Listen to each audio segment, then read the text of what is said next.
Paris অলিম্পিকের শেষ ইভেন্টে মেয়েদের বাস্কেটবলে স্বর্ণপদক জিতে টানা চতুর্থবারের মতো পদক তালিকার শীর্ষে থেকে আসর শেষ করল যুক্তরাষ্ট্র।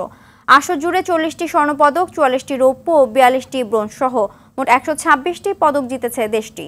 সমান সংখ্যক স্বর্ণপদক জিতলেও 27টি রৌপ্য ও 24টি ব্রোঞ্জ সহ 91টি পদক নিয়ে দ্বিতীয় হয়েছে চীন।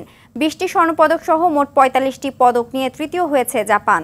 18টি স্বর্ণপদক সহ মোট 53টি পদক নিয়ে চতুর্থ হয়েছে অস্ট্রেলিয়া।